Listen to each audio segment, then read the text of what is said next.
Welcome to the Front Garden, brought to you by Coolabah Turf. Visit Victoria's premium instant turf supplier at coolturf.com.au. Welcome to the Front Garden podcast, brought to you by Landscaping Victoria and proudly supported by Coolabah Turf. I'm your host, Adam Hompas. This is a show for anyone who lives and breathes landscaping. Whether you're on the tools, running the business, or just starting out, we're here to talk landscaping careers, journeys, industry trends, and everything in between. Thanks for joining me. So today we have Kahl from Gaffke's Landscaping Design, Construct and Maintenance. Welcome aboard. It's nice to be here, Adam. As always, I'd like to maybe chat about how you started in the industry. Yeah, so I, like most, fell into the industry. I was quite academic at school. All I ever wanted to be was a primary school teacher. The year I graduated, the infinite governing bodies decided that English was the most important part of it, and I fell 1 point short of getting into university. Oh, wow. So I sat back, had a think. Basically, I had the choice between waiting mature age entrant and delaying a career for 10 years. Dad was a builder's labourer. So for cash, I used to help out a couple of weekends, afternoons. Yeah, and sort of grew it from there. When you were helping out on site, was it when you were doing things with the landscapers and things like that that really made you think, oh, this is a pretty cool industry I want to get into? Not particularly. I think it actually went the other way. We did a bit of brickies labouring, carpentry labouring, stonemason labouring. And other than the view, it was the same shit, different week. So I got bored quickly. I don't like stagnating. It's probably one of my biggest curses. We're always looking for new challenges and stuff like that. And landscaping basically filled the void because no 2 days are the same. No, exactly. And that's one of the best things about this industry, isn't it? You're always doing different things. So you did, was it a mature age apprenticeship? Or? No, so I'm self-taught. So about 16, I got a flat deck Victa out of the classies. Went down to the local transfer station, got some old shovel heads and stuff and went and made some handles out of some straight-ish bits of gum. Yeah, nice. With agricultural background. So basically if I was awake, I was working. So if I wasn't on a part-time job, I was mowing grandparents' friends' lawns, trimming hedges, stuff like that. And I guess it grew from there. I remember there was a lovely old lady who had me for probably 18 months at this stage. She asked me if I knew anyone that could replace a little retaining wall, an old red gum sleeper retaining wall, 2 sleepers high. And I said to her, look, I've got no idea what I'm doing, but I'll give it a crack. Well, at least you're honest and said, I'll give it a shot. And back then I did it for like $10 an hour plus materials. So she knew what she was getting into, but I had the pleasure of going back to that property only about 6 months ago, and it's still standing and it's still straight. Still plumb? Sweet. It's funny that you mentioned that, and that's exactly how you start. Like, I was exactly the same, did something small for a client, had no idea what to do. I was honest with them and then went from there. So you sort of started off more so on maintenance side, then grew into the construction? Yeah, so basically we picked up work. So we did primarily maintenance because it was what I was comfortable with, agricultural background, so spraying machinery, stuff like that. I've got 3 kids. Before we had our first, I was working primarily down on the Mornington Peninsula. We worked on maintaining properties like Frogs Pond, Merrick's Farm, a couple of places down at Portsea. Nice gardens to work on. Yeah, and that was our primary business back then. Yeah. Obviously, those scale gardens require quite heavy machinery. So we had excavators, skid steers, slashers, the mowers and stuff all came through. When we moved, when my wife was pregnant with our first, I'd seen a lot of older friends in business sacrifice the junior years and regret it. So it was something that I was very strong on, not losing that time with our kids. Yeah. So we moved the the primary focus of our business locally back to Gippsland. Yep. And restarted, basically. Restarted and went from there. Yeah, beautiful. And obviously you do the design side of things as well. Is that something, do you do it yourself or do you employ a designer? How does that work? So it's an in-house process. I used to do it with the old colouring book sort of setup. Nice. And I miss that. I'm very paper-based, but obviously the world we live in is very tech-driven. So we introduced about 5-6 years ago, we introduced Landscape Architect Pro, and basically I still get to do a grey lead scribble, and then Steph, my wife and business partner, she interprets the scribbles and makes it pretty on the computer. Into the digital world. Oh, God, it seems like looking into a mirror. Exactly the same. You sit there, do the scribbles and give it to someone to get it into our world. Yeah, that's awesome. And so that's been 6 years, is that right, roughly? Yeah, about 6 years.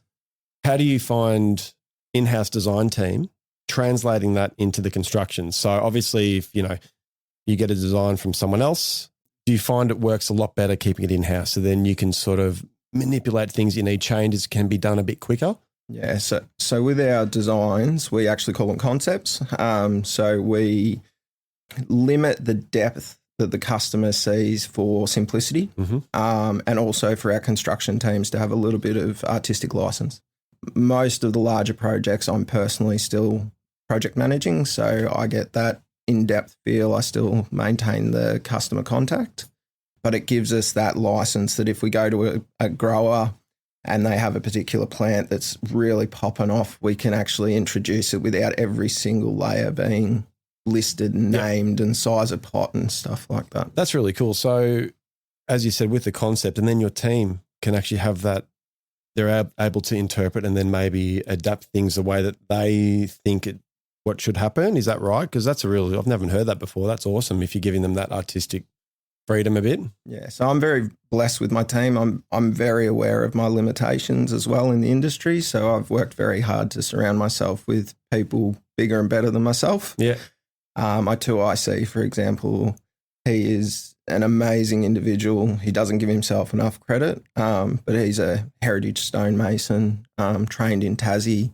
And basically when he came back to Victoria, there wasn't the demand. We had all the stack of stones sticking rocks on walls, and watching him with his craft, I could only hope be even remotely close. We've had and maintain carpenters, bricklayers, all in-house. That's fantastic. How big's your construction crew? Yeah, so our entire team over our 2 locations is sitting at about 12 at the moment. Right. We're going through a structural rebuild at the moment. Our largest force was about 21. Wow. Yeah, that's fantastic. And then you just wanted to scale down to control it a bit more, or? It was more around through COVID, a lot of our government contracts went apeshit, basically. Yeah. And our access to staff was limited. Yep. So we had, if you had a pulse, you got a job. And when we came out of COVID and we wanted to, I guess, ground ourselves again, get focused again on that quality outcome, we had to make some tough decisions around certain staff, and we tried to work with them and manage them back into what our, I guess, goals were post-COVID. Some of them left, some of them were managed and are still with us, and some of them were managed out. Yeah. So you said obviously some government projects you were doing. Do you still get into the government side of things, the government works? Yeah. So on our maintenance side, government and commercial probably takes up about 80% of our workload. Yeah, right. Cool. On our construction, it ebbs and flows. A lot of our larger projects are government based, but we tend to price ourselves out because we won't cut corners. Mainly is the work around the Gippsland area and sort of peninsula way, or how far do you guys go? So our base network is based out of a little town, Trafalgar. Mm-hmm. We'll cover roughly a 200k radius for construction, and we cover nearly 100k radius for maintenance. We're excitingly just launching a maintenance base out of South Coast, New South Wales as well. Wow. So covering Bega Valley Shire up to Narooma. So that's in its infancy. We officially launch 1st of October. And that will be, we've got a good ops manager up there who's going to lead that, employ local and stuff. That's great. So how did that come about? So we had a few government contracts that just through conversations mentioned they were struggling to find contractors up that way. And Steph and I holiday up there all the time. So it's a home away from home naturally. And we were encouraged quite forcefully to start a branch up there, begged basically. So about 2 years ago, we started looking at the numbers, looking at the census data and stuff like that. We've got, for our maintenance, a large portion of the business is aged and holiday houses and stuff like that. And obviously Merimbula in that area has a fair chunk of holiday houses, good external money and an aged population. Oh, well, good excuse for you and the family to get up for holidays when you got that. Yeah, it helps started. with the tax too. I was going to say that. I'm glad you did. No, that's awesome. What type of challenges do you find landscaping down your way? Sort of difference from Melbourne versus further Gippsland way? Yeah, that's a really good question. And, I put a lot of thought into it because we see, on Instagram and stuff, a lot of guys like yourself putting up these magnificent hundreds and thousands of dollar jobs with some incredibly unique products and techniques. And we aspire to do that sort of thing. But I think our biggest challenge is the size of our sites. So, we're still looking at standard house blocks being 600 to 1,000 square metres. And, obviously you push out onto a rural property and you can be looking at 3, 4, 5, 10 acres of garden. And obviously as you scale up, the cost of doing those works scale up. Our property value in comparison to your Peninsula and Toorak and stuff like that is still considerably less. Okay. So when you're talking, I guess your job value as a percentage, most people are comfortable spending between 5 and 15% of their overall property value on landscaping. So we'll often have a desired outcome and a desired budget, and we've got to try and sort of balance that. So that's probably the biggest challenge. What about logistics and things? So deliveries of bits and pieces that have to come from Melbourne or wherever. Do you find that an issue at all, or is it all quite streamlined? Yeah, so for us, it's quite streamlined. We've worked very hard on our supply chain. We get a lot of our product direct from manufacturers or suppliers, and we bulk store. Mm-hmm. And a lot of the product, particularly the raw products, your stones and your pebbles, your decayed granites, mulches, a lot of it's from out Gippsland way anyway. So we run a fleet of trucks. We've got 2 16.5 tonne trucks. We cart most of our product ourselves. Yeah, great. We've got a curtain truck so that we can transport bulk plants without wind damage quite easily. So our fleet protects us from that sort of logistical issue, I guess. Yeah, I guess you'd need to have that type of setup down there, wouldn't you? Like with the scale of properties that you're working on. What about machinery and things like that? Do you hire them out? Do you have them in-house? How does that work? Yeah, so as a company, we decided very early on that if we hired a machine on average 3 days a month, we bought.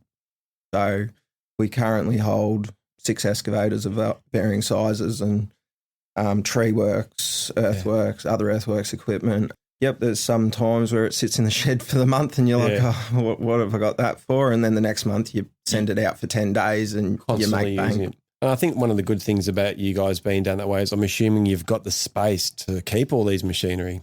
Yeah, our first property, we didn't much. It was a bit like the castle. We had to, move the ute to get to the chipper to do this, to do that. The council, thankfully, changed our classification to a contractor. Okay. From a landscape gardener, home-based business, and then threatened to shut us down on the spot. Right at the start of COVID as well. So I gave them a bit of pushback and they gave us 4 months to either ship out or shut down.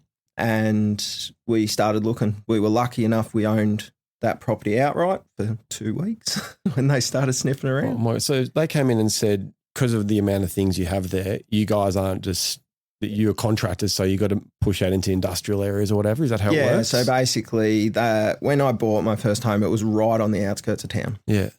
They moved the school. They did development around. By the time that came around, and I can't argue with them, we did have a lot of gear, and we had 10 staff operating out of a residential facility. So I was stretching the friendship. How are your neighbours? They were good. We had a footy ground on 2 sides, so they didn't mind. They'd often ask if they could park in the back of the ground for like grand finals and stuff. And the other neighbour was an old guy who we had a really good relationship with. So just an old bachelor, and he didn't care about the early mornings or the late evenings. Yeah, he was fine with that. So now you have a bigger yard somewhere else? Yeah, so basically a forced our hand. We started looking, and we found a 16.5 acre fixer-upper that was previously owned by a local earth mover. So it had factories worth of shedding, nearly a hectare of hard yard, and a livable house. And it's good, as I said, it's good that you have the space around there to do that. What are some of the exciting projects that you might have coming up? So anything in the pipeline that you're quite excited about, something that's a bit different or something that's just going to sort of challenge you guys a bit more? Yeah, so coming up we've got a couple of display homes for a local builder.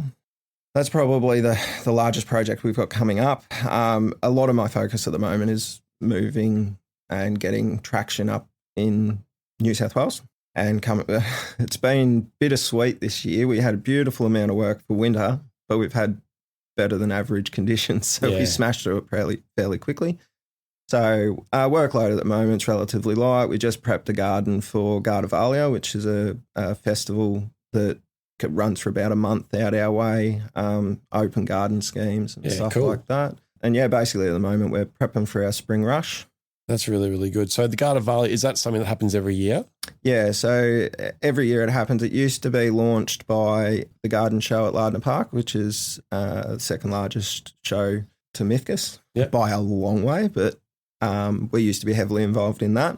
The facility that's held at has decided to discontinue that now, which is a bit disappointing, but they felt they weren't getting the support from the stall holders and the locals. So, we're a little bit disappointed about that because it was a good draw to the area and good exposure for us and gardening in general.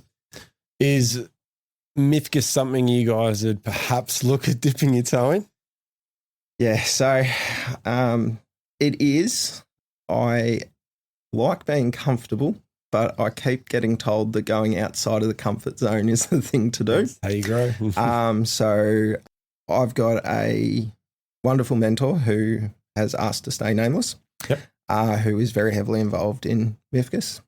So initially we'll probably look at supporting in some construction, figuring out how it all works, doing what I do and trying to see if there's an efficiency way we can do it. I've already kicked around ideas of having like steel cubes, pre-growing the garden and then just basically forking in a full garden. Because we've got the space again to do that, we could have a 60 square metre garden in lift forkable cubes with mature trees and everything ready to just go. If you've got the space, you can do that. I think last year there was a crew from South Australia who pretty much built their whole show garden and trucked it down in 2 bits because they had the space to do it. So with setting up the New South Wales arm of Gaffke's, has there been, obviously I'm assuming, a lot of preparation, a lot of sort of going through the figures, making sure, doing your analysis? So in other words, is this going to work? How did you sort of incorporate that from what you're doing? So allocating time, did you have to go up there, investigate sites, all that type of thing? Yeah, so we have been looking into it for about 2 years. We've always ummed and ahed about it, but more as a semi-retirement sort of setup. We started looking at the numbers and the census was a big one. The older population demographic that we tend to find utilising our services was nearly double what we have in the Gippsland region. Yeah. And then we started looking at, what percentage of homes are actually occupied? And there's nearly 30% of those coastal towns are doctors, lawyers that travel down from Sydney or up from Melbourne, and similar to the Peninsula, they want to get there. They don't want a leaf out of place, and they're willing to pay for those services. Initially, we're going to start in the maintenance because it's limited risk for us. We have backup rigs, so we'll send a full rig up and not have to purchase new, and then basically we'll cut any requirements for anything exceeding the maintenance. So whether it's an excavator, stump grinder, chipper.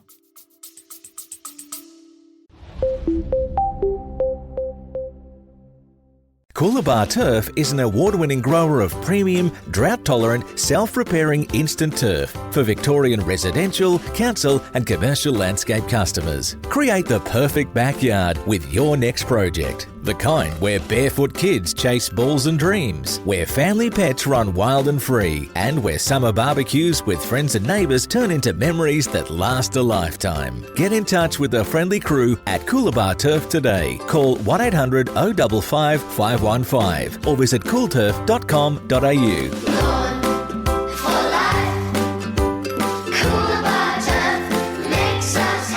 LV members who mention this ad will get free delivery on their first order. So with the maintenance up there, is that something, do you secure contracts so then you know that you've definitely got the work for the next, X amount of months, years or whatever? Yeah, so initially we look at home care packages are a big part of our maintenance side of things. So we introduce ourselves to agencies, promote our services. There's a few companies like Snowy River Hydro and stuff that hold large volumes of rentals. We pursue larger contracts like hospital grounds, Bega Cheese, and then we fill the holes with privates. And obviously, hopefully then, if the maintenance sort of takes off up there, then you look at the construction side of things and grow it off that. Yeah, the construction side of things is very dependent on people.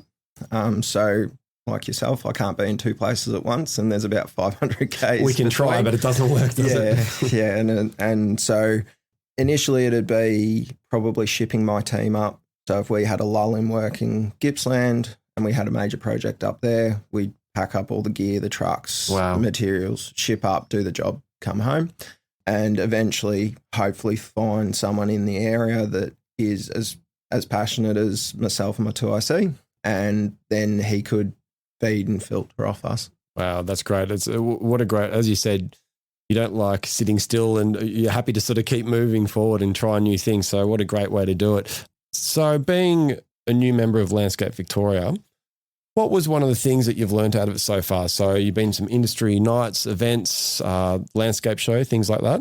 Yeah, so we're very new. This is our first thing involved. Thing you've been involved in? Yeah, thing involved. We tried to sign up several years ago and were met with a bit of hostility. Okay. Basically, we were looked down on for being a maintenance provider as well as and young Ma and Pa style business. We were basically told it's not what Master Landscapers at that stage was about. So I was very hesitant for a long time to even look at it. Yeah. And said mentor twisted my arm fairly severely to the point at Mifkas he threatened to drag me over by the ear and get me signed up. Yeah. And I said, I'm nearly there. Just give me a few more. Like you've got me with 3 computer screens. You've got me with digital job management. You've got me with all this other stuff. Just let me get comfortable here, and then we'll take that next step. Fair enough. And then when we were at the landscape show, we went, let's look into it, and we were signed up there and then, and it was very warm and welcoming. And Richie came over and shook my hand personally, nice. and it's definitely a much different setup to those few years ago. Yeah. Oh, that's good. That's really, really good. What's next on the cards for besides the New South Wales arm? Focusing back down to Victoria, you're just going to keep doing what you guys are doing, try to expand with your crew? Yeah, so there's a couple of things in the pipelines over the next sort of 3 to 5 years. We currently have a little nursery that's unstaffed. It declared itself as a bit of a beast last year. We put $150,000 of sales through it as an unstaffed setup. So basically, if any of my staff finish a job early or anything, they go in there, they propagate and they weed, and Wow. we grow fairly basic lines, but stuff that we use lots of. So something like we use Pratia a lot. We went through 16,000 units last year alone, and I got sick of buying them. So you're growing them? So we grow them. So in the next sort of 2 to 3 years, we'll probably look at staffing that. Just a single staff member full-time, and potentially working to opening small scale to the public, or contract growing for other landscapers that may not have the space or have their hands tied with like a Bunnings or a Plant Mark sort of arrangement. We also have a self-sustaining garden centre. So we cart and stockpile. So wet days, the guys jump in the trucks, they go and get materials, stockpile, so that those little jobs, the guys can just load up a metre of mulch from the yard. Always something to do. How good. Yeah, but part of that beast has actually been potting mix. So we've worked over the last couple of years with a couple of local growers who basically the cohort that produces mass potting mix, the pricing has nearly ruined a couple of businesses in the small to medium scale nursery market that we utilise. So we've worked with them. We buy the raw product anyway, and we've worked on developing a very basic mix that they can then dress up themselves, and it's saving them about 60% on their standard purchase. And for me, I'm not making a heap out of it. I make a little bit per metre, but my goal is to protect that supply chain. Yeah. How good. That's awesome. I'm assuming also if you got those government contracts too, that's where you're growing. In-house growing would help a lot too, wouldn't it? Because you'd have probably 10,000, 20,000 tube stock or whatever going in. Yeah, so it certainly helps. We use our stuff. Look, it's not always up to sort of a retail quality, but we use it as what we call hole fillers. Yeah. So if we've got a massive rockery and we want a ground cover to just sort of sprawl down through that, the 80% of retail quality by the time it establishes is perfectly fine. Big border planting, so something like a Liriope evergreen giant, we can grow it into a container size that the industry doesn't see. We sort of control it that way. Yeah, that's great. That's really unique. I haven't heard that. So you've obviously got landscape, construction, maintenance, design, and now you got your growing and potting mix as well, and the New South Wales arm. That's really, really good. It's a really, really good setup you got going there. So yeah, I've never sort of looked at business as what's everyone else doing and copy. I sort of have always tried to look at what I believe the best way to target a problem is. And it's led to some fairly interesting outcomes along the way, but it's certainly worked for us. Oh, awesome. No, that's fantastic. And I guess one final question for you. At the moment, what's your favourite plant? What are you enjoying putting into the gardens? Doesn't have to be one, can be two, can be a pallet. Yeah, so as I said, Pratia in the white flower is one that we use a lot. It's such a versatile plant. It looks soft and delicate like a baby's tears, but you can grow it in full sun. You can grow it between big bluestone pavers. It tolerates the heat. It's really respectful of those edges. But as far as an all-round favourite, probably have to be a crepe myrtle. Yeah, nice. Anything from one of the dwarfs up to the full-size trees, there's just something about them that I love. The bark looks awesome, especially when the leaves are dry. It's still a feature. It doesn't look scraggly. It's beautiful. And I guess the third one, the weeping lily pilly. Yeah, you can't beat them for any green screen, or even like we've used them in a couple of jobs as feature trees. Yeah. We went to one of our growers down at Bundamerr, and he happened to have some old stock in, I think they were 300, 400 litre grow bags that had been out the back for 15 years. No way. Trunks like thicker than my arm. And I went, how much? And he's like, look, if you take them off me, it's like 150. You're kidding. And I took them back and thinned them out. Dragging them across. Yeah, thinned them out. One of them nearly broke a leg going into a job. But yeah, thinned them out. Fed them up, and there's a tri-planting in a Traralgon project that it just looks stunning. It looks like it's been there for 30 years. Oh, beautiful. I'd love to see some pictures of that. That's awesome. But look, Kahl, thank you so much for jumping on board. It's really been fantastic hearing about where you've been and what you've got coming up. Seems like you've got a lot going on. So well done for kicking through and all the best with it. Thank you very much.